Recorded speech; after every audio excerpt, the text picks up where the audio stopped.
Yeah, you said at the outset there are too many things going on, and just a big image in my mind flashed of Jordan Edwards Spieth and what we saw at the 15th there. Makes a nine, goes cross country on it, shoots his worst round ever at a Masters by 3 strokes, finished up that first round this morning.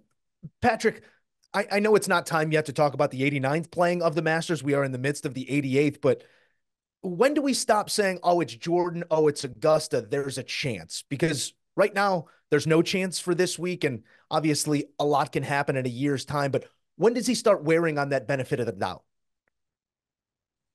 That's a good question. And I think it's tough because you see guys come to Augusta National year after year without form in figuring it out. Like, I mean, just look at Tiger Woods, for example. I'm not comparing the two players, but he's played 24 holes this year and he's inside the top 30 at the moment. You look at Phil Mickelson finishing runner-up last season as well. And I think Spieth is almost in that category in terms of his love for Augusta National. So, it's just you live by the Spieth and you die by the Spieth, Joe. He's gonna have those moments where you're kicking yourself, like myself. It's like, why the heck did I pick this guy to win this week?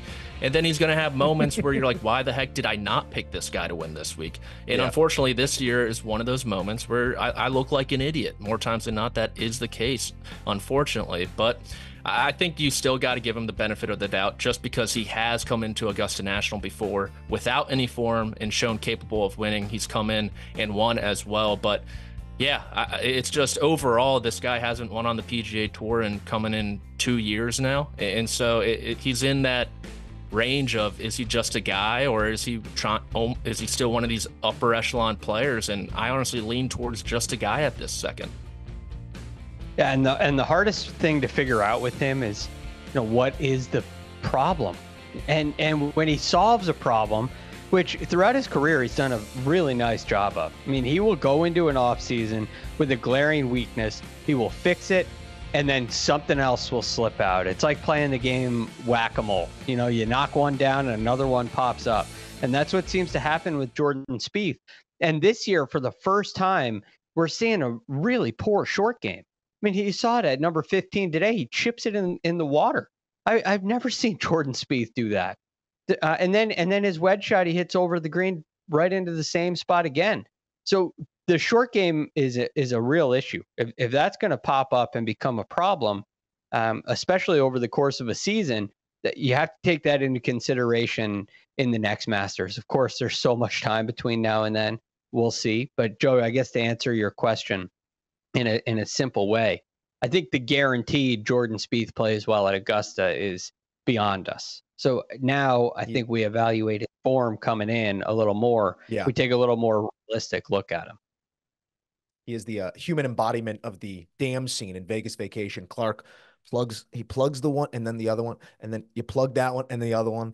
But if we're going to talk about tinkering, I guess we got to talk about the top of the leaderboard too, where Bryson DeChambeau currently resides. It was really a green light Thursday, just sort of going at it, comes out of the gates with 3 straight birdies here on Friday, shooting even par with a birdie and a bogey. The bogey came at 4, the birdie at number 3.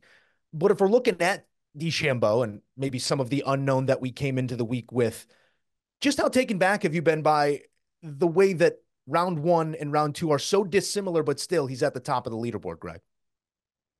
Well, it's surprising to some degree, especially because of the way he's done it. I mean, we know about his distance. We know what he can do from tee to green on a golf course. He certainly did that yesterday. But the biggest surprise for me was what he did on the greens. He was second in strokes gained putting yesterday. And you look at his career here, and in all the Masters where we have measured statistics, measured strokes gained statistics, that's 5 of them for Bryson, and he's lost strokes putting in 4 of them.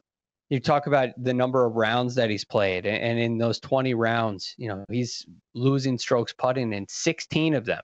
And then all of a sudden he's second, and it looks like he's figured out the greens at Augusta National. So that's a really big change for him. And it's a similar story around the green. His short game this week has been very, very good, high quality, especially from the bunkers. So Bryson looks different, but the biggest thing that I'll be watching for is, can he keep up the work on the greens? Not that he has to putt like he did yesterday. He's got that in the bank. He's got those strokes saved away in the bank. But He can't hit putts like he did at number 4 today, which are kind of shockingly poor.